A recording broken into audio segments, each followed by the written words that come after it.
e ele vai ajudar a gente aqui nesse diálogo. Também queria chamar o historiador Edu Molina. Chega aqui, Edu, uma salva de palmas para Edu, poder também estar com a gente. E também queria chamar o padre Paulo. Uma salva de palmas para o padre. Vem cá, querido. Eu queria... Pode pegar o microfone aqui, eu vou dividir. Falta ainda... Tá para chegar a Joana.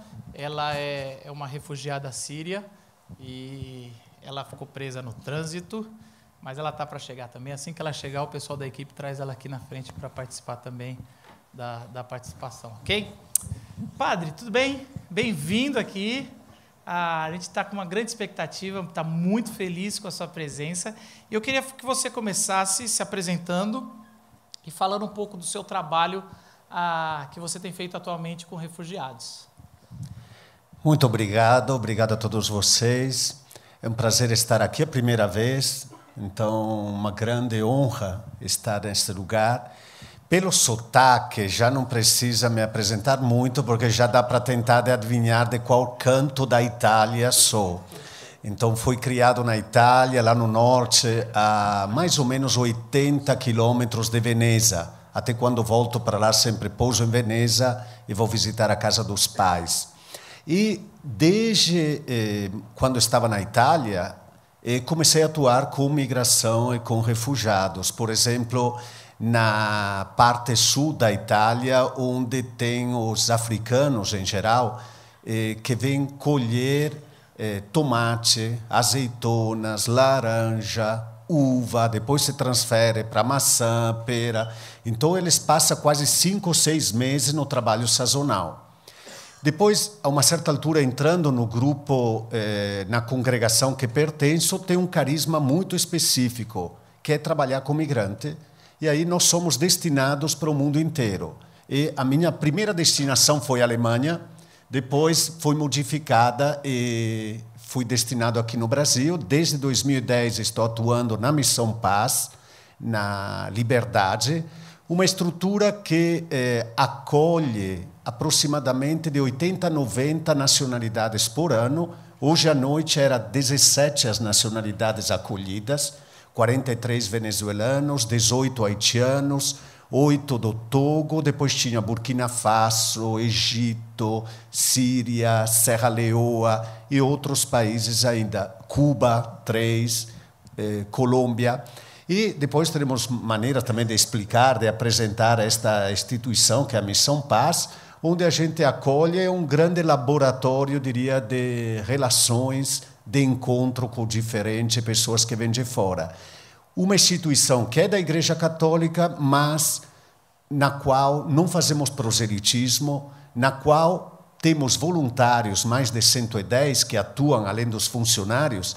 Tem evangélicos, tem católicos, tem espírita, tem de várias tradições e experiências religiosas juntos, colocando o ser humano no centro. Bom, boa noite para todo mundo. Boa noite, Marcos. Alegria estar com vocês. Voltar aqui na Glocal. Boa noite, Edu. E uma boa noite especial ao Padre Paulo, que é um amigo, é um irmão. Enfim, eu posso dizer que é uma referência, eu diria uma referência nacional, internacional, e um cristão que também é uma referência no campo, que é também, como cristão, uma referência no campo do acolhimento e do refúgio. Eu conheço o trabalho da Missão Paz. Aliás, eu queria dizer para vocês que acho que é uma belíssima lição de casa para todo mundo que se interessa pelo tema, fazer uma visita na Missão Paz aqui no Glicério.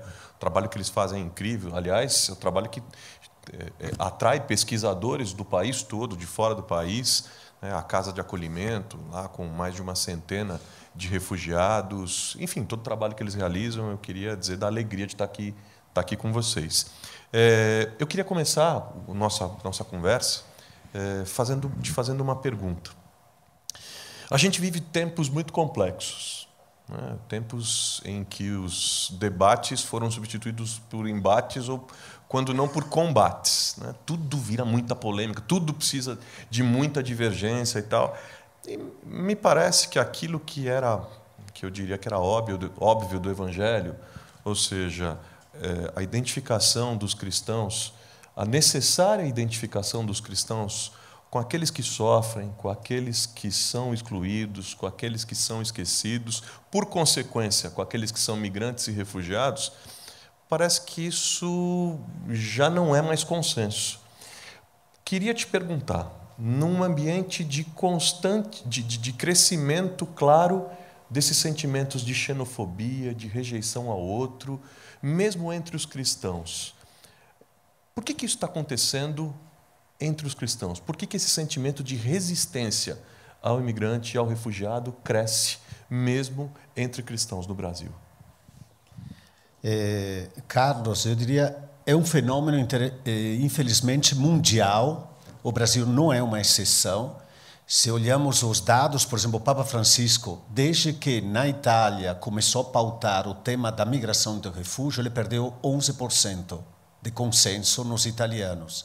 Ou seja, é um tema polêmico.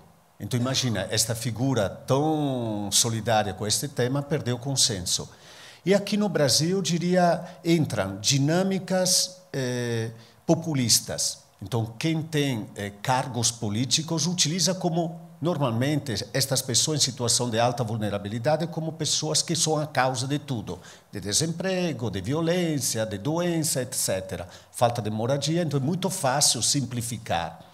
E depois, eu diria, estamos assistindo a pessoas que têm uma atitude fundamentalista em todas as áreas, inclusive no encontro com o outro. Recebemos mensagens nas redes sociais, pessoas que se dizem cristãs, às vezes que se dizem católicos, praticantes, mas que têm um ódio em relação a, por exemplo, este tema de imigrante e refugiado, que assusta. Parece que está até difícil dialogar, você tenta responder, tem uma pessoa lá que responde nas redes sociais, mas parece que o outro tem uma muralha, não quer ouvir. Então, diria, é um tema, infelizmente, extremamente atual. Talvez o ser humano, quando se encontra com o diferente, quanto mais diferente, mais fica um pouco inseguro. E numa época como a nossa, marcada por extrema insegurança, então isso faz com que a pessoa se feche e veja o outro como alguém que está em competição ou até como inimigo, que não deveria acontecer isso. Deveria ser uma oportunidade para me enriquecer, para trazer algo de novo. Então, é realmente uma conjuntura complicada esta. Edu. Boa noite, padre. Acho que tocou numa questão do Brasil. O Brasil ele tem uma lei até mais flexível com relação aos refugiados do que na Europa, né? Permitindo, por exemplo, que eles sejam recebidos aqui e que eles tenham uma livre circulação. Só que isso, às vezes, parece que é uma coisa boa, que o Brasil acolhe bem, mas na prática nós vemos que isso não acontece de fato. Então o Brasil tem uma lei que na prática ela não é recorrente. E aí você acaba criando... Para variar, né? E aí você acaba criando um problema, porque esse refugiado ele vem com uma certa promessa, ele é acolhido aqui, mas na hora dele ser tratado com dignidade, na hora dele ter um campo para ele poder procurar um emprego, estabelecer com a sua família, isso de fato não acontece. O quanto que isso, pensando em termos práticos, o quanto que esse constrangimento ele acontece e com a sua experiência, qual a perspectiva que nós temos de melhora, se é que dá para pensarmos em uma melhora nesse trato com o refugiado aqui no Brasil? Eu começaria com um exemplo. Acolhemos uma família da Síria com 3 filhos, o casal e os 3 filhos. Eles me falaram, padre, com meu irmão, que escolheu a Alemanha, e comigo, que escolheu vir para o Brasil, a gente conversava e tudo. Para ir para a Alemanha foi extremamente complicado. Arriscou a vida, pegou o Mediterrâneo, etc. E conseguiram chegar vivos, pagando $10.000 cada um para os traficantes de carne humana. Eu escolhi não arriscar com meus filhos. Então, escolhi pegar o avião e vir para o Brasil. Foi muito mais fácil entrar. Gastei até menos. O pós foi problemático. Na Alemanha, teve uma política já muito mais, seja financeiramente, seja de apoio, muito maior. Aqui a gente se sente abandonado. Aqui não tem... boa noite. aqui não tem ninguém que nos apoie. Então, tanto é verdade que estou pensando em sair do Brasil. Isso é um exemplo para ver, foi relativamente fácil entrar, mas faltaram políticas efetivas de acolhida. Digo que, ultimamente, nível de legislação, teve uma melhora, não foi o ideal, o Carlos acompanhou, infelizmente, tivemos muitos vetos presidenciais, a sociedade civil colaborou, o Estatuto do Estrangeiro dos anos 80 foi substituído com uma nova lei de imigração, tivemos grande participação social para isso, tivemos mais de 20 vetos, infelizmente, mas ainda agora temos que ir para o lado prático, não é suficiente ter a lei, tem que ter políticas. Se eu penso também no processo de interiorização que está acontecendo, o gasto que está acontecendo com a interiorização, gente, dava para conseguir ajudar muita mais gente. Quando chega lá na Missão Paz, por exemplo, 3 semanas atrás, então, primeira coisa, tem o avião da Força Aérea que chega em Guarulhos, então tem que deslocar um avião. Segundo, de lá tem ônibus do Exército que chega até o Glicério. Tem 2 carros da CET que fecha a rua. Tem a Guarda Civil Metropolitana que chega um dia antes e sai um dia depois. E tem gente com metralhadora que desce em cenas de guerra. Todo este dinheiro, você pagava a passagem, gastava 1/10, a pessoa vinha, alguém da instituição ia pegá-lo. Então, é uma cena hollywoodiana, quase, que não dá muito resultado. Mas toda a máquina para trazê-los de Roraima, os venezuelanos, fez bem lembrar, até São Paulo. Mas isso é burocracia ou é uma mídia, assim, querer mostrar Foi porque a operação está nas mãos do Exército. Então, já isso... Tem muitos ativistas que dizem que não é questão de Exército lidar com migração. O Exército tem outra função. Já aí é outro parêntese. A desculpa foi que o Exército está organizado, então ele consegue executar bem as ordens, em nível de gestão, de transferência. Mas, claro, deixa perplexos. Então, voltando ao tema, eu diria, estamos assistindo a uma lei que melhorou, mas as políticas ainda... engatinhando, sofrendo, tem dificuldade de se realizar. Por exemplo, este famoso protocolo que a sociedade está pedindo para substituí-lo há décadas, continua sendo efetivo. Um documento que ninguém reconhece. Ainda hoje tem dificuldade de abrir uma conta, alugar uma casa, porque, olha, mas isso não é documento. Então, eu diria, o tema da política migratória, em todos os níveis, é fundamental. Joana, tudo bem? Tudo bom. Se apresenta aqui. Sou Joana, desculpa a demora, gente. Fiquei no trânsito aí. Sou Joana, sou refugiada da Síria e empreendedora social. Muito bom, depois a gente fala sobre o que você está empreendendo. Tem uma pergunta? Eu tenho sim. Eu encontrei um artigo aqui num jornal na internet em 2017, eu acho que ano passado, e diz que 27% dos brasileiros apoiam a causa dos refugiados. Você acha que esse número aumentou ou diminuiu depois as últimas notícias das fronteiras aqui no Brasil? Você diz quanto? 27%. Que apoia. Apoia. Claro, eu diria, depende muito dos lugares. Se perguntamos isso em Roraima, acho que, infelizmente, vamos descobrir talvez 3, 4 apoia. Então, talvez São Paulo pode ser 30, 35, não saberia te dizer. Mas, claro, dependendo dos lugares, teríamos respostas diferentes. O que marca é que muitos brasileiros não têm a percepção real. Perguntei numa universidade aqui de São Paulo, não vou falar o nome, perguntei numa palestra que estava dando, me falem quantos imigrantes e refugiados juntos tem no Brasil. 15 milhões, 20 milhões. Falei, gente, não chega a 1,5 milhão. Então, a percepção do fenômeno não é real, porque a mídia usa invasão, onda migratória, crise migratória. Então, toda esta terminologia faz crescer a percepção do fenômeno. Então, eu diria, a primeira coisa é que não tem uma percepção real E aí muitos ficam assustados, não? Realmente, muita gente está roubando, o meu emprego, tudo está indo embora. Agora, do outro lado, quero defender também este número dos que são favoráveis. A gente assiste, por exemplo, no caso de São Paulo, mas São Paulo também é extremamente solidária. Quando a gente anteontem, postamos nas redes sociais que precisavam de carrinho de bebê, já chegaram vários. Quando a gente posta que precisamos de fralda, tem corrida, gente que chega, que doa. Então a gente vê outro lado que não faz barulho, que não faz nada, não levanta a voz, mas que faz. Então, isso é interessante. Tem um grupo, por exemplo, agora de uma escola, são 23 adolescentes, toda segunda-feira à tarde, um grupo ajuda a fazer currículo, um grupo ajuda a encaminhar para entrevista de trabalho, um grupo brinca com as crianças. São adolescentes de classe alta. E é uma escolha se envolver com um imigrante refugiado. Então, tem uma São Paulo também que acolhe.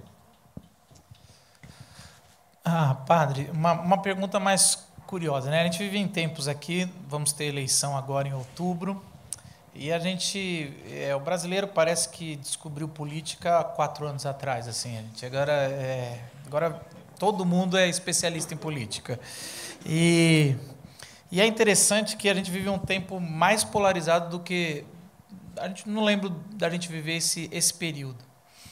E muito provável, assim, uma das pessoas que estão liderando a campanha, né, é o Bolsonaro, que é uma extrema-direita aí. É alguém que tem discursos muito xenofóbicos e tudo mais. E a minha pergunta é um pouco de curiosidade de diálogos que você já teve com refugiados venezuelanos. Porque eu conversei com esses dias que estava no emprego numa hamburgueria, e eles estão vindo de uma polarização contrária. Então, eles falaram assim, ele virando para mim falando, você está doido, você está reclamando do Bolsonaro, vocês não sabem o que é a ditadura da esquerda. Então, assim, ele perdeu tudo. Ele tinha tudo, ele perdeu tudo, ele tinha a empresa e ele saiu sem nada. Então, é interessante ver isso. Assim, como é que os venezuelanos que estão chegando no Brasil enxergam a nossa política? Talvez assim, eles torcem para um Bolsonaro ganhar, porque assim, chega a ser... É difícil entender isso, porque eles estão vindo de um contexto e a gente está tentando evitar outro. Então, essa seria uma pergunta mais de diálogo que você tem com eles e tudo mais. Sabe que... Confesso que com eles não entramos nesse tema Bolsonaro. Que bom. Não tocamos... Agora, que eles relatam o que sofreram, as consequências lá na Venezuela, que chegou há poucas semanas, olhei a foto, falei, mas você é o mesmo? 30 quilos. A média é 15 quilos que perderam nesse tempo por venezuelano. Ele tinha perdido 30. Então, tem gente que relata realmente passar fome. Então, quando você fala do regime de lá, claro, eles sabem muito bem o que eles sofreram. Agora, aqueles que nós acolhemos, este ano acolhemos de venezuelanos ao redor de 230, 78 pela interiorização e outros que chegaram de maneira espontânea. Todos eles não estão procurando emprego, não estão muito olhando a dimensão política, aqueles que conheci do Brasil. Então, eles estavam fugindo, estão preocupados em arrumar emprego, trazer o filho, a filha, a esposa, esta questão realmente de extrema e primeira necessidade. Mas tudo que é extremo é perigoso, de um lado direita ou esquerda, realmente... Tem uma coisa que para mim é recorrente, que tem acontecido. Bom, você sabe, eu estive lá agora no começo do ano, lá em Roraima. Nós fizemos ano passado, a gente vem fazendo vários alertas, vem fazendo audiências, tal, falando sobre o que está vindo, assim, que essa crise humanitária da Venezuela, país fronteiriço nosso, tende a piorar. Já entraram no Brasil aproximadamente 40 mil venezuelanos. Todo mundo olha e fala assim, meu Deus, 40 mil? Pois é, nós somos mais de 200 milhões de habitantes. Agora, quando a gente compara, a Colômbia, 500 mil. O Chile, 200 mil. O Panamá, 180, e por aí vai. Eu queria te perguntar duas coisas. A primeira é a seguinte: entraram 40 mil pessoas. O que a gente vê em Roraima, de fato, é a possibilidade do colapso do sistema público de saúde, que as pessoas estão todas lá, é uma situação de improviso e tal. E eu ouço, toda vez que a gente fala disso, muita gente aqui em São Paulo, muitos amigos, dizendo o seguinte: como é que a gente pode ajudar? Como é que as pessoas podem ajudar? E o que é que o poder público tem que fazer diante de uma crise como essa?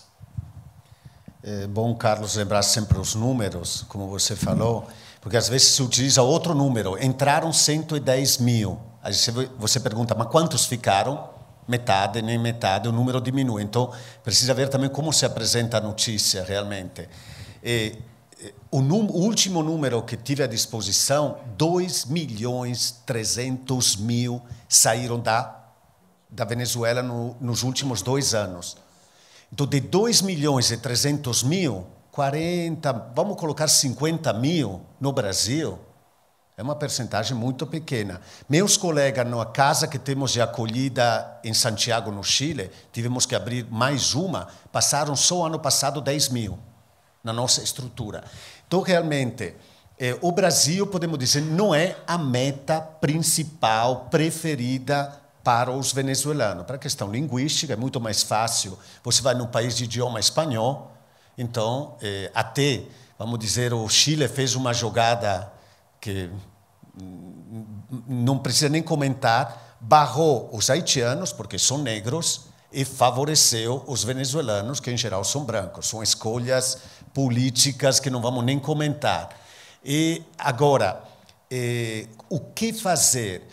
Primeira coisa, realmente, quando o número aumentou a tal ponto, Pacaraima, Boa Vista, tem que ter uma intervenção no sentido de ajuda federal e não deixar o Estado abandonado ou os dois partidos lá que estão em luta brigando entre eles para tentando ganhar votos um contra outro.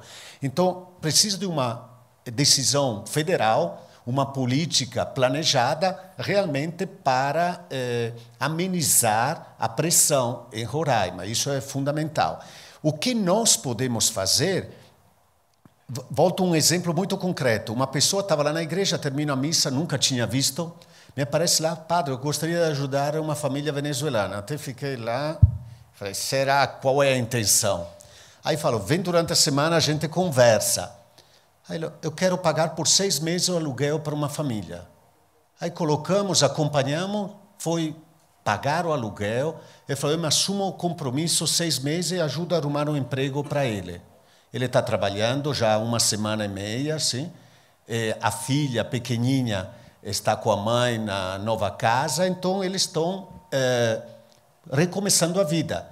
Tem muitos gestos, realmente. Tem agora uma entidade que está da sociedade civil, uma ONG, que transfere famílias e famílias que acolhem pelo Brasil. E não é o programa do governo, iniciativa de pessoas que se juntaram. Então, tem iniciativas também no Brasil fazer isso, acolher. Agora tivemos uma igreja batista que acolheu um bom número em Guarulhos. Então, é bonito ver as igrejas cristãs atuando para acolher. Acho que, neste momento, as igrejas estão tendo um bom protagonismo. Deixa eu fazer uma pergunta antes de passar para você. E aí eu acho que você levantou uma das minhas perguntas que eu me propus, qual o papel da igreja, assim, principalmente, e agora eu não estou perguntando para o ativista de direitos humanos, eu estou perguntando para o teólogo, mesmo a gente tendo estruturas diferentes de igreja, né, católico, protestante, mas a fonte é a mesma, é a Bíblia, é o nosso Senhor Jesus Cristo.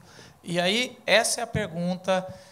Eu queria que você falasse o papel da igreja que foi instituída por Jesus quanto aos refugiados, ou do templo no Antigo, no Testamento, e da igreja no Novo, e uma segunda, e fazer um paralelo com a igreja de hoje. Pode ser a católica, pode ser a protestante, mas o que está de discrepante da proposta original com o que a gente está vendo hoje? Você me dá 30 horas. Não, brinco com 30 horas porque um curso que dou em Roma, na Universidade Urbaniana, nesta área, é um curso que no Brasil não acontece ainda, muito desenvolvido nos Estados Unidos e na Europa, se chama Teologia das Migrações. Como as igrejas cristãs, várias denominações, estão trabalhando com este tema. Então, se passa desde o Antigo, o Novo Testamento, análise teológicas, é fantástico, um mundo extremamente interessante. Eu diria, uma vez no Senado falei isso, comecei falando, gente, você sabe que tem um mandamento que não faz parte dos 10, que é citado mais de 30 vezes nos primeiros livros da Bíblia. Lembra-te que foste estrangeiro no Egito. Não explorarás o estrangeiro que veio morar no teu território. Mais de 30 vezes. Então, isso quer dizer, só começar uma frase, a primeira que me lembrei agora, que aparece no Deuteronômio e aí nos primeiros livros.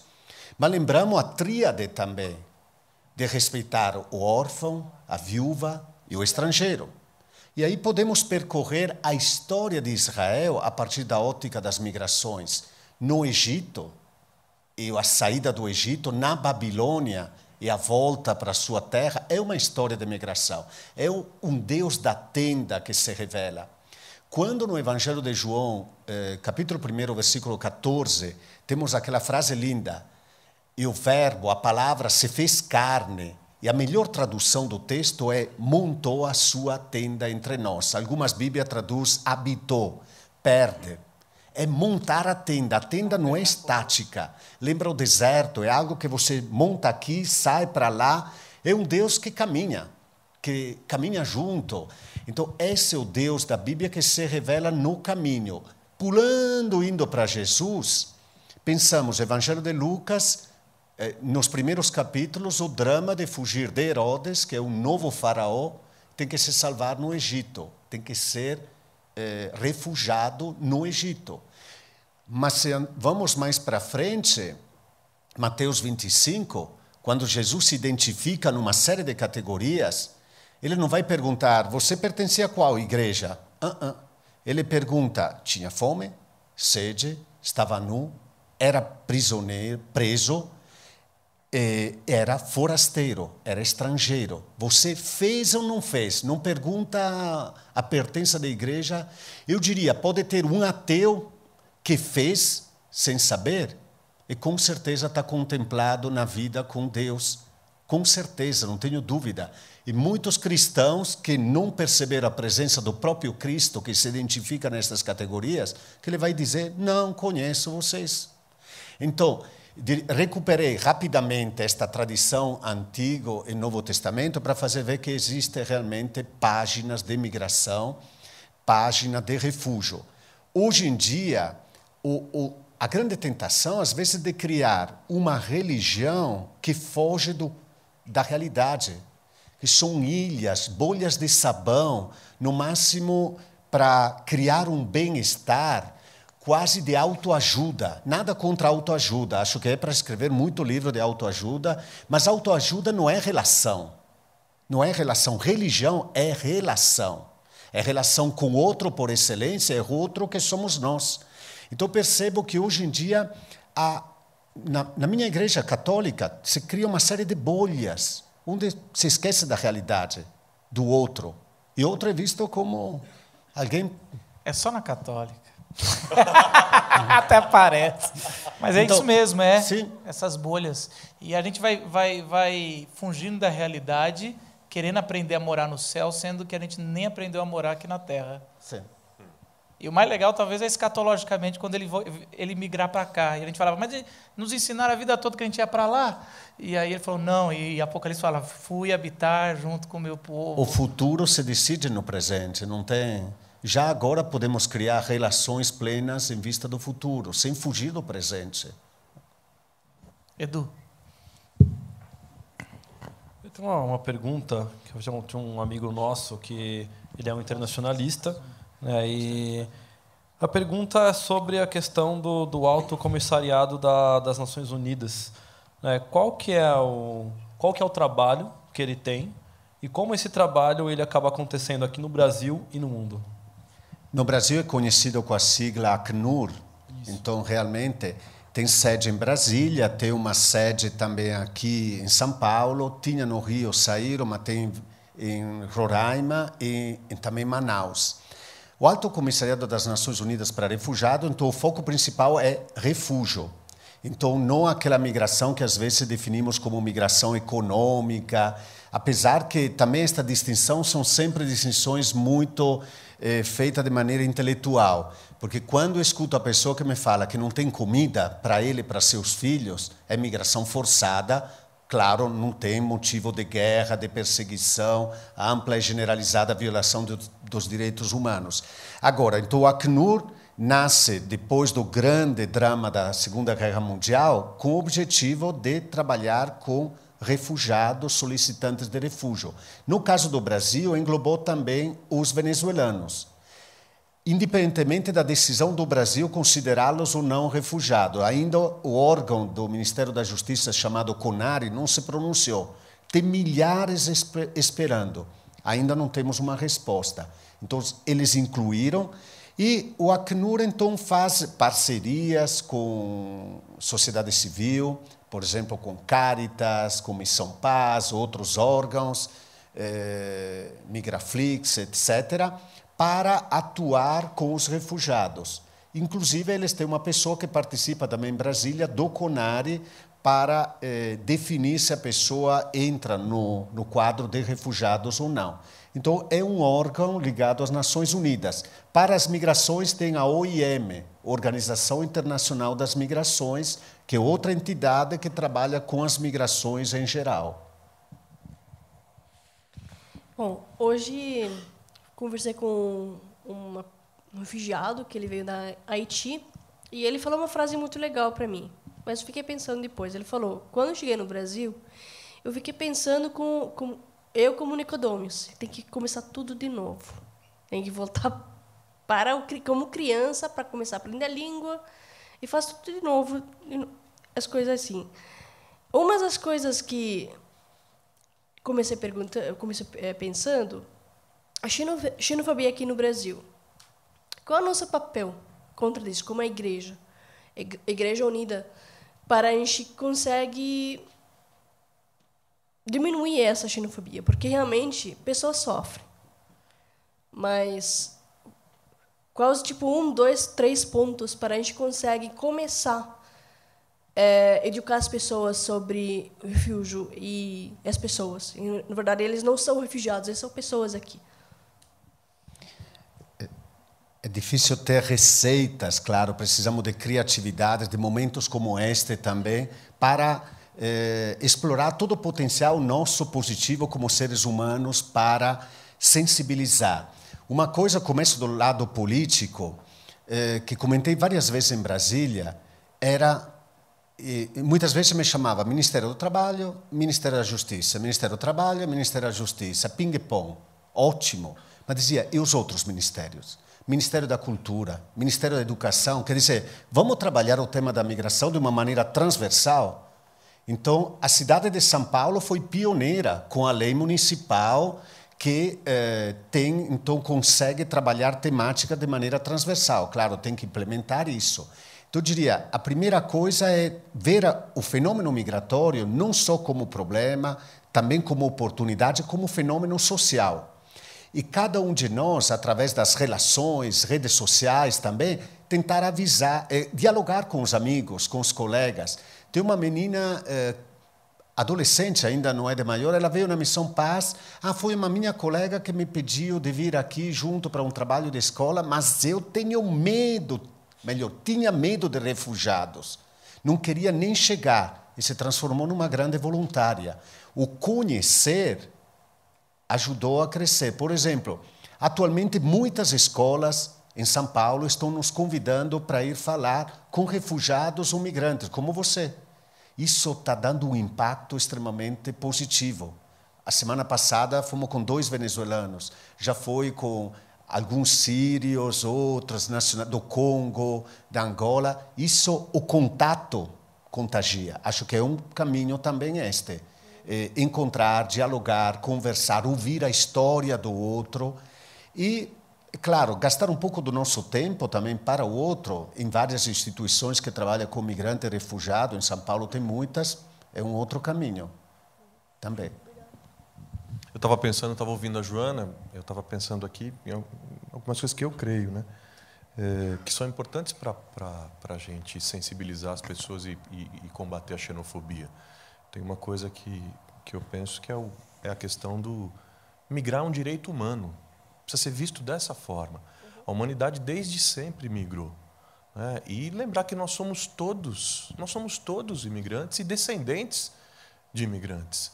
Aliás, nós somos seguidores de um mestre espiritual, de Jesus, que foi um refugiado. Né? E as nossas fronteiras, de fato, elas são imaginárias, foram inventadas pelos homens. Agora, eu queria falar para você, fazer um pinga-fogo aqui, com 2 ou 3 temas, que acho que são importantes. A Joana tocou num ponto importante, como é que a gente sensibiliza as pessoas, como é que a gente muda as percepções. Quando se fala de migração e de refúgio, tem muito dessa coisa do desconhecido, do medo, e isso é que gera o preconceito, porque tem muito mito. E aí o que eu queria te perguntar aqui, 2 ou 3, o que é mito, o que é verdade? Muita gente diz que com a nova lei de imigração, o país vai ser invadido por refugiados. O país diz que flexibilizou-se tanto que agora nós vamos ser invadidos por refugiados. Mito ou verdade? Mito. Primeiro, acho que a pessoa que inventou isso nem leu a lei. Normalmente é assim. Alguém de vocês recebeu aquela mensagem pelo WhatsApp de vários navios com 1,5 milhão de refugiados que estavam chegando? Estou vendo. O Brasil. Nunca chegou aquele navio. Então, até porque colocar 1,5 milhão de pessoas em vários navios, não sei como conseguiria fazer isso, o gasto, até quantos navios tinha que alugar. Então, realmente é um mito, porque o Brasil, volto aos números, e já termino para ser rápido no ping-pong, tem 0,7% da sua população formada por imigrantes, 0,7%. A média mundial é 3%. Ou seja, o Brasil nem chega na média mundial. É entre os países que menos acolhem imigrantes e refugiados. Vocês olham os países vizinhos, Uruguai, Argentina, Chile, acolhem mais.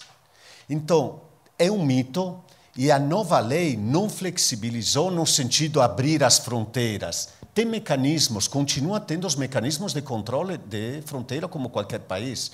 Então, foi uma tentativa de um certo grupo de sujar, de derrubar esta nova lei. E tem uma coisa que é extremamente complexa, que você estava dizendo.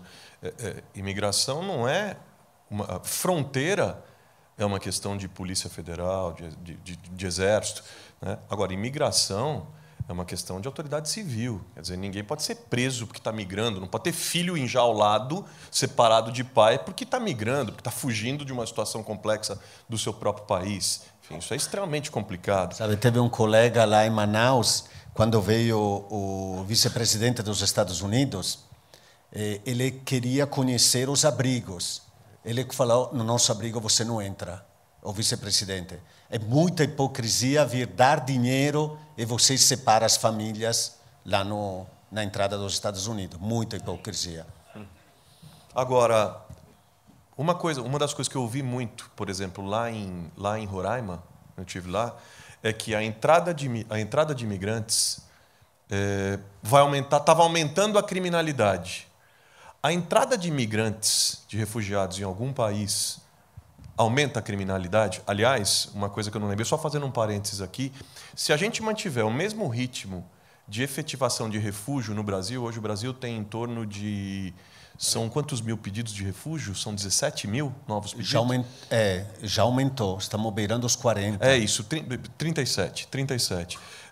Nesse ritmo que a gente tem hoje, nós vamos demorar 20 anos para efetivar o pedido que as pessoas estão fazendo hoje. Ou seja, algo urgente precisa ser feito na questão da informatização desses processos e do uso da tecnologia inteligente. Agora, o que eu estava te dizendo era, a entrada de imigrante, de refugiado no Brasil vai aumentar a criminalidade? Mito ou verdade? Mito. Isso em qualquer país do mundo, é suficiente olhar estes estudos feitos sérios por universidades, pesquisadores. Você coloca o número de criminais nacionais e imigrantes refugiados, você vê que é abaixo do número em percentagem dos nacionais. Até óbvio, a pessoa é imigrante, é estrangeiro, fica muito mais se cuidando de não escorregar, porque sabe que está em situação mais vulnerável.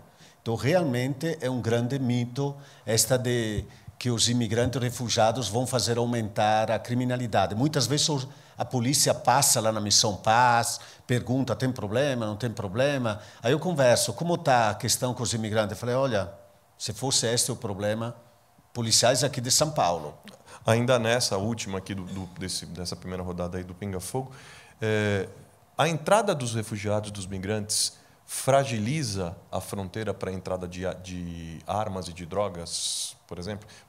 Piora esse problema? Mito ou verdade?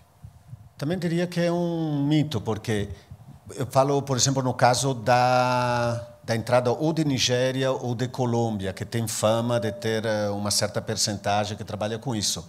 Isso, eles entram independentemente da entrada de migrantes ou refugiados. São fluxos criminais, realmente, paralelos.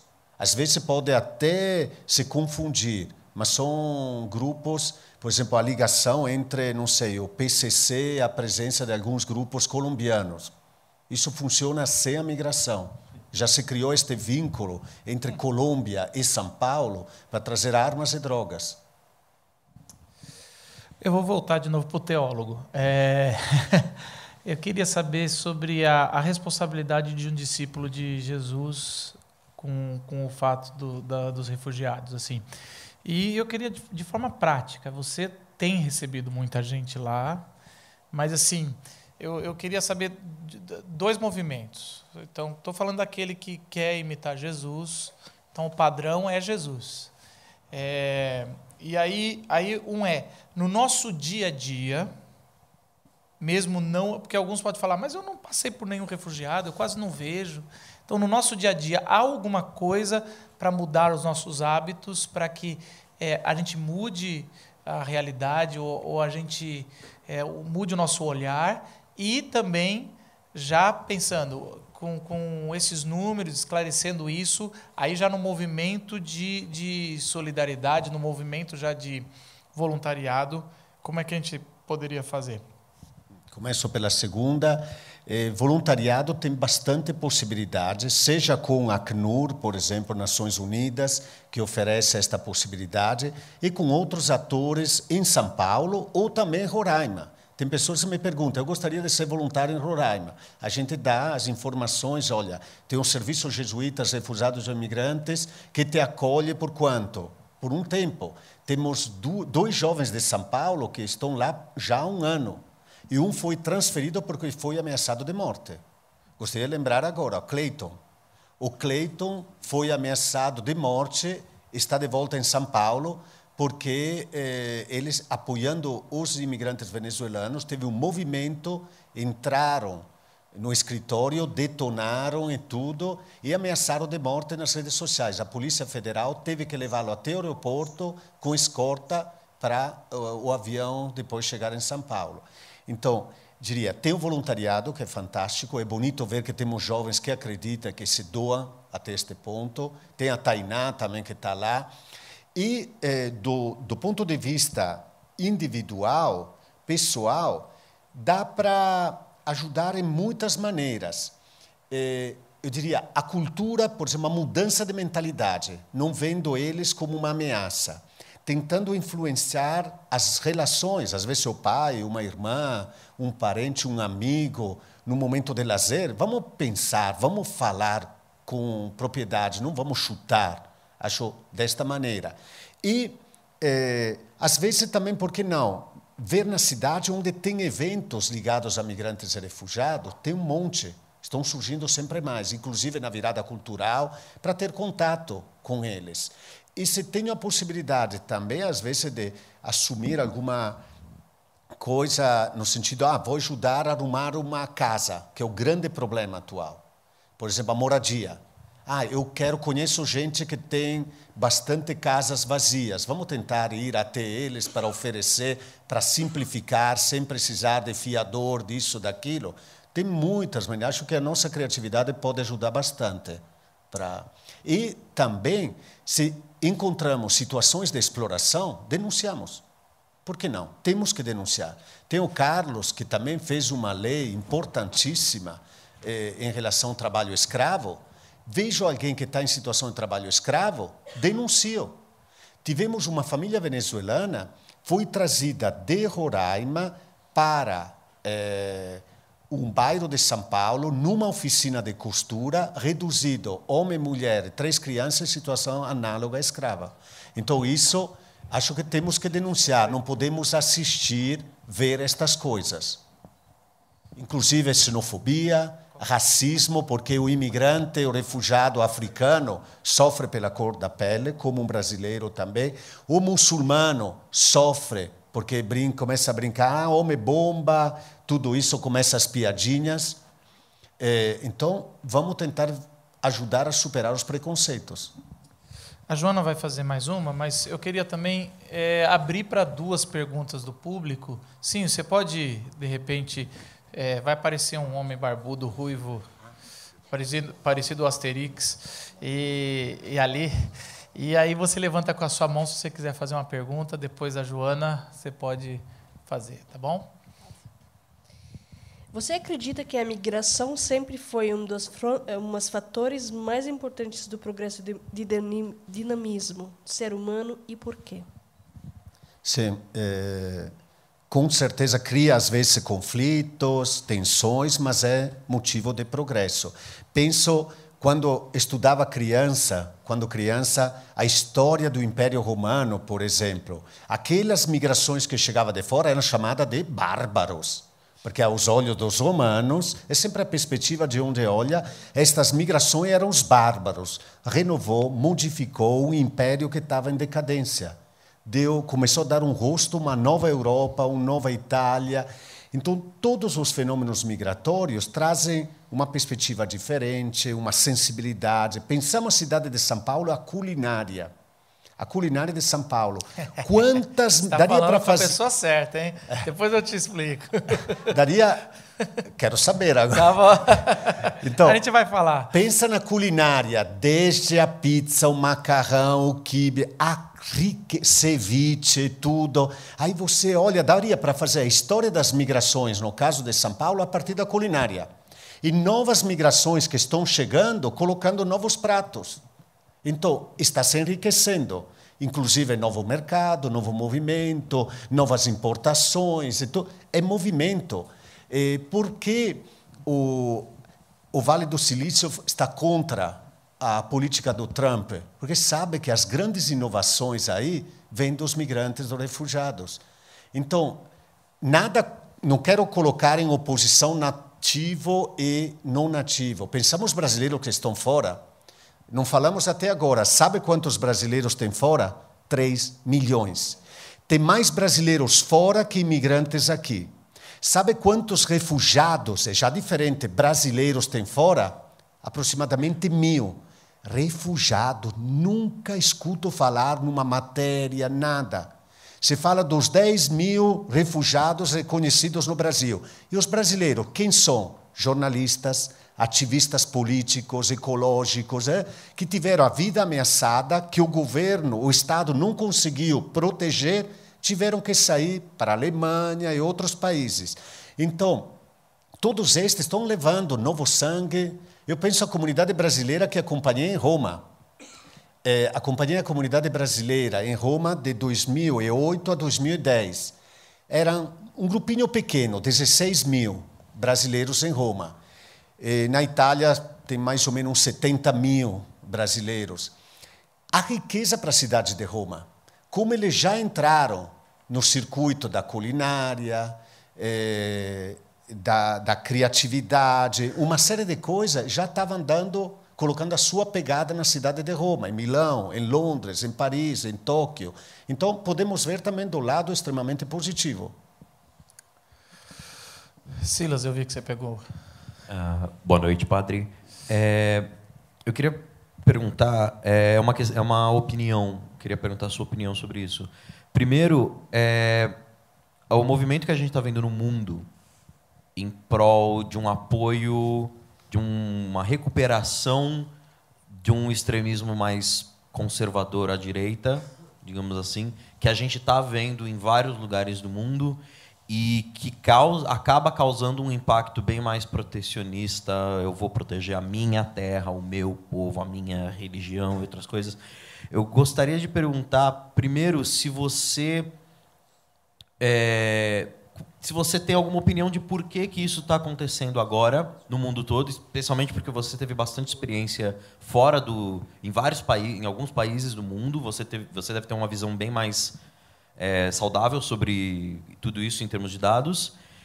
E por que, com quem você deve ter conversado, se você deve ter experiência de ter conversado com pessoas que se enquadrariam dentro de um comportamento xenofóbico, e do que você percebe de por que elas têm esse comportamento. Qual seria a sua opinião sobre esse tipo de coisa que sai do coração das pessoas e muitas vezes a gente não consegue explicar por quê?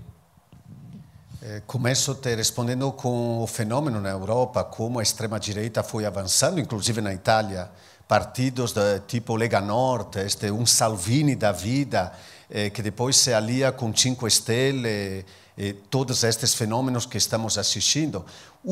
Talvez, imagino que as explicações são sempre complexas. Uma é jogar a culpa do momento de crise no refugiado. Então, isso atrai todo o medo, te dá votos. Todas estas campanhas na Áustria, na Alemanha, são na base do culpado e do medo. Eles são a culpa do que não está funcionando. Então, também aqui acho que vamos chegar nessa. Então, se joga a culpa, se coloca o medo neles e ganha votos. Então, são, diria, linhas populistas, muito que funcionam, infelizmente. Do outro lado, também as pessoas xenófobas, conversando com algumas, parece que esquece a história. Aconteceu com algumas que olhei o sobrenome e falei, mas escuta, teu sobrenome de onde vem? Era claro, era a segunda, terceira geração de imigrantes, mas xenofobia. Então a pessoa chega a idealizar os seus ancestrais. Agora falo como italiano. Nós, italianos, fomos queridos no mundo. Sabe quantos italianos saíram da Itália de 1870 até 1970? 25 milhões. E agora trata mal os imigrantes. E aí você pergunta para estes xenófobos, mas aí? Não, nós fomos queridos. Aí um dia na igreja perdi a paciência, peguei um jornal dos Estados Unidos, em lugar de começar com o sermão, um jornal dos Estados Unidos de 1903. E comecei a descrever.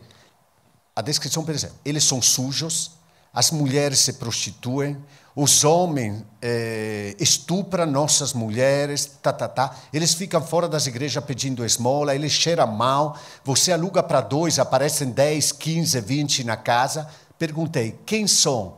Aí na igreja, marroquinos. Começa a falar, éramos nós, 1903, olhe. Jornal americano, como descrevia a gente. A gente esquece a história. A gente idealiza. Então, nós, alemães, poloneses, espanhóis, portugueses, japoneses. Então, acho que tem infelizmente, se perde. Um outro elemento é que parece que perdemos a questão que eu chamaria de dívida histórica. Não sei se é a melhor expressão. Olhamos, por exemplo, o caso da Europa. Que consequência foi a colonização para os países da África? E agora tenta barrar a África, que antes que chegue no Mediterrâneo, tenta fazer na Líbia, os vários, inclusive apoiando economicamente grupos, governos ditatoriais, sem nenhuma piedade.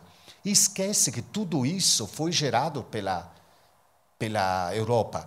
E termino... Teve uma congolesa aqui em São Paulo que um dia ela me fez ver o celular. Falou, aqui está o sangue do nosso povo.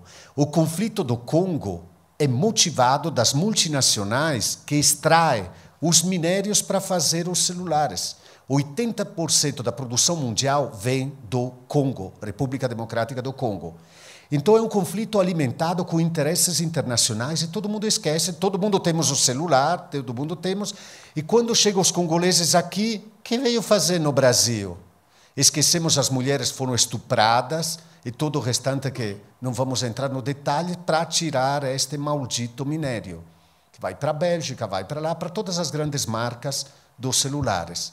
Então, realmente esquecemos desta interconexão das causas de hoje em dia e olhamos para o nosso umbigo. Eu queria dar uma pausa aqui. Eu queria conversar com a Joana. Joana, eu queria que você primeiro falasse sobre nós, brasileiros. E aí eu queria que você fosse bem sincera. Você foi bem recebida por nós, brasileiros, e tem que generalizar, né? Ou paulistas. E aí você contar um pouco do seu relato de saída de lá, qual foi o contexto que saiu. Eu sei que dá uma história, eu já ouvi essa história, já me emocionei, mas assim, eu queria que você contasse um pouco sobre isso e como você chegou aqui, como você foi recebida aqui. Bom, no Brasil foi bem recebida. Eu acho que Deus preparou pessoas para me receber porque eu estava faltando, na minha vida inteira, até chegada no Brasil, a igreja não me recebeu. Na Síria, a igreja não me recebeu. Eu fui com um conflito bem grande na igreja lá. E quando cheguei no Brasil, Deus falou para mim, véi, eu vou te mostrar como que as pessoas que você odeia mais vai te receber do melhor jeito. Aí foi bem recebida. Claro que teve alguns casos de xenofobia, de preconceito, mas se eu pensava, comparação, não dá para comparar. Eu teve 2 casos, 4 anos, quase 4 anos aqui, 2 casos de xenofobia. O resto, nossa, meu Deus do céu. Realmente o brasileiro recebeu muito bom, mas pode ser que porque sou branca. E essa é uma coisa que eu estou reparando com outras pessoas que eu trabalho com eles. Eu sou branca. E essa me sinto muito mal para as outras pessoas, porque eu não consigo. Eu quero ajudar as pessoas a enxergar uma pessoa. Eu não sei como, ainda, né? Mas essa me dá um dor no meu coração, porque eu sei que eu sou branca, eu já tenho só 2 casos. Se for outra pele, já estou sofrendo todo dia, eu tenho certeza. E, bom, como que eu cheguei aqui no Brasil? Era por causa da guerra, por causa de um conflito de 4 fatores. Fator econômico, religioso, político e por fator de liberdade. Pessoas pediram liberdade, um pedido legítimo. Foi maltratado. Os ativistas dos direitos humanos acabaram de sair do país e quem ficou no país pedindo liberdade, as pessoas com armas. E eu sofri por perseguição religiosa, por ser uma pessoa sem burca ou sem véu. Eu sofri lá na Síria por causa da guerra, por causa da opinião política, e eu sofri por causa de economia. Em algum momento, meu salário era $1.000 e em outro momento chegou a $50, o mesmo valor. Meu salário era só para pagar transporte para ir trabalhar e voltar. Simplesmente assim. Então, eu acabei escolhendo o Brasil por mais um motivo. Não vou te falar que era um motivo porque o Brasil era a melhor coisa do mundo. Não, não era por isso. Era mais um fator. Primeiro fator, eu tinha medo de morrer no mar. Eu estava sozinha lá na Síria. Eu não queria atravessar aquele mar da morte, uma caminhada da morte. Segundo, eu não tinha dinheiro para chegar até a Alemanha. Porque para chegar você tem que pagar para as pessoas para você passar um país para outro. Cada passagem deu $1.000. E eu não tinha esse dinheiro para pagar. Terceiro, eu sofri de uma choque cultural nos Estados Unidos por ser meia parece que eu mexicana, que eu não sou tão branca, né? Então, eu sofri com isso lá na igreja, nos Estados Unidos. Eu não tinha nenhum amigo. Fiquei 2 anos sozinha totalmente. Então, eu sofri uma choque cultural bem grande. E quando pesquisei, eu entendi que o brasileiro ele acolhe muito. E falei, puxa, que legal. E outro fator que é o fator do clima. Eu odiava frio.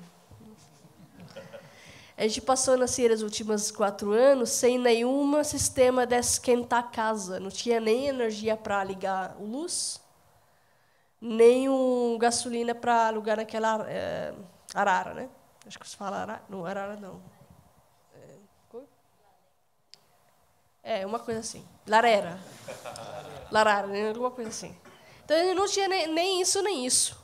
E, para mim, eu estava só com 400 cobertores lá, só para passar o frio. Eu falei, não quero ir para um lugar que não estou com frio, não. Só que percebi que aqui não é tão calor.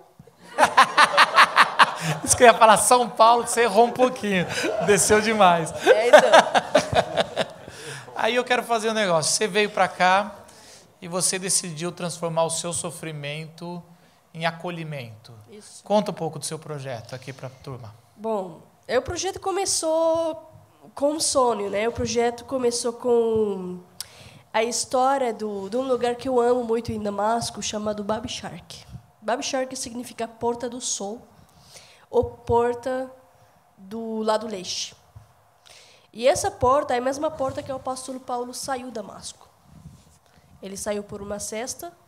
E essa porta existia um negócio muito legal. Ela tem uma igreja católica de um lado e uma mesquita do outro lado. E ela conecta os dois. Então, Deus falou para mim que, às vezes, a gente tem que conectar pessoas. A gente não precisa fazer mais do que isso. Então, comecei esse projeto 2 anos atrás e virou um aplicativo em um momento, e agora ele é um restaurante compartilhado com refugiados e imigrantes. Então, por enquanto, ele é um projeto que ele vai encerrar em outubro, que toda sexta-feira tem uma família diferente de um país diferente. Então, você vai lá, essa sexta vai ter comida congolesa, semana depois tem uma síria, depois tem uma iraquiana.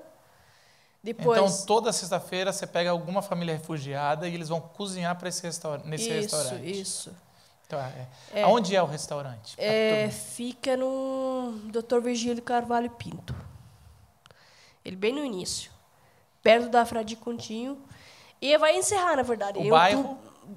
O bairro? O bairro Pinheiros. Ele vai encerrar, na verdade, em outubro, mas não porque a gente está encerrando, porque a gente está começando uma nova fase para colocar um espaço fixo, como todo dia funcionando, para a gente impactar mais 50 famílias, se Deus quiser. Que legal. Uma salva de palmas. Muito legal. Então, a melhor forma de quem está aqui ou quem vai assistir a gente pela internet é indo lá, né? Isso. Indo lá, gastando lá, Isso. pagando, e desse jeito vai ajudar a família. Gente, que a comida é muito gostosa. Então, toda sexta-feira, à noite ou o dia todo? Dia todo. Dia todo é só passar lá. Isso.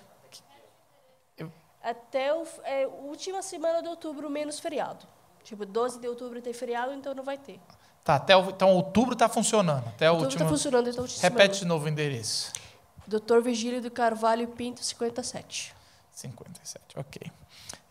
Eu queria que vocês ficassem aqui e chamar o Lucas aqui para trazer uma poesia para a gente. E a gente encerra com um ping-pong rápido aqui, pessoal seu, padre.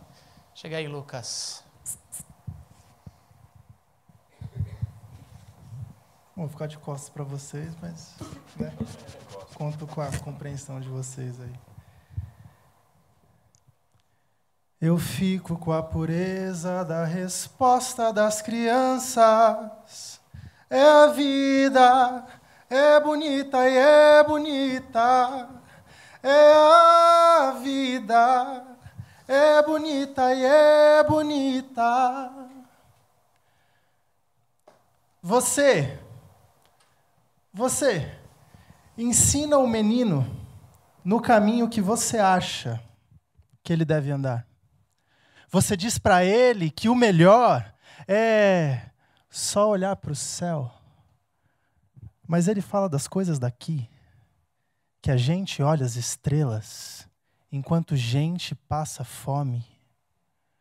Você diz, arrogante, que essas coisas são baixas. Mas você, cristão, está de barriga cheia. Você diz para ele obedecer, senão ele não vai ter casa e pode até empobrecer. Mas ele pergunta por quê? Por quê, afinal de contas, todos os sem-teto, todos os dias, estão sendo castigados? Você diz para ele não se preocupar, porque essas coisas todas, lá no céu, vão se acertar. Mas ele diz que isso aí que você diz, você que se diz cristão, é muito estranho. Porque o livro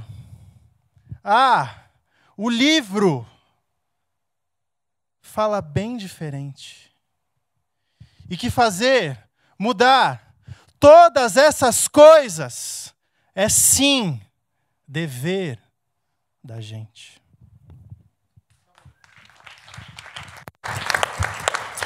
Obrigado, Lucas. Obrigado, Luiz. Quero encerrar com... Agora é o ping-pong mais rápido, tá bom? Perguntas um pouquinho mais pessoais. Um livro de cabeceira. A palavra de Deus. Um filme que mexeu com suas entranhas. Éxodos, de onde eu vi não existe mais. Uma personagem histórica. Histórica, não... Vamos ver. Fiquei parado na personagem histórica. Queria dizer a mulher sírio-fenícia, mas depois posso explicar. Mulher sírio-fenícia. Explique. Não, porque achei fantástico o encontro que Jesus tem com uma mulher estrangeira e ele com a mentalidade judaica, porque temos que não era mágica, ele pensa como judeus, então ele não quer fazer o milagre. E esta mulher ensina para Jesus que o Deus também é o Deus deles também, daqueles que são pagãos. Então Jesus aprende com uma mulher estrangeira. Tem uma revolução realmente muito grande.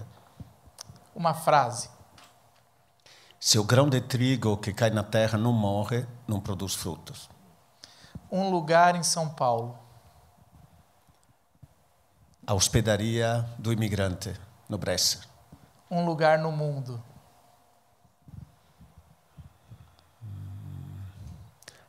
O planeta inteiro eu gosto. O planeta. Uma música ou um hino? Uma música ou um hino? Tem uma música, só que não, quer dizer, bem italiana, que é dei Nômade, que eu gosto muito, mas eu não posso nem tentar cantar porque sou desafinado mesmo.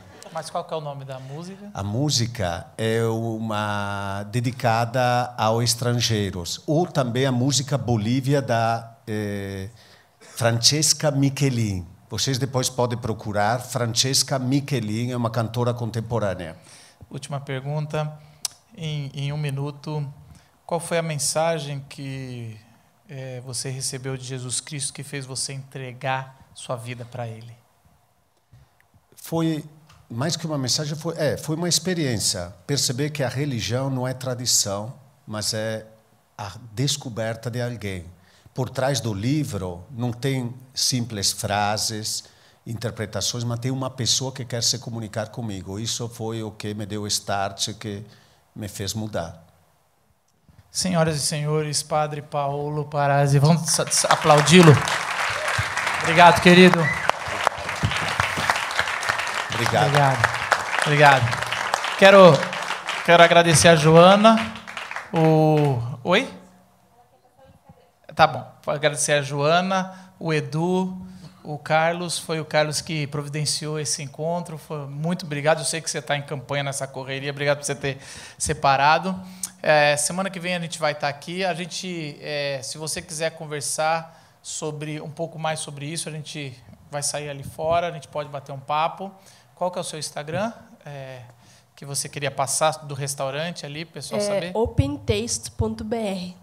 opentaste.br no Instagram. Isso, tá bom. Obrigado, Deus abençoe e até a próxima terça, gente. Valeu! Tudo que a gente mais deseja, mesmo não sabendo bem do que se trata.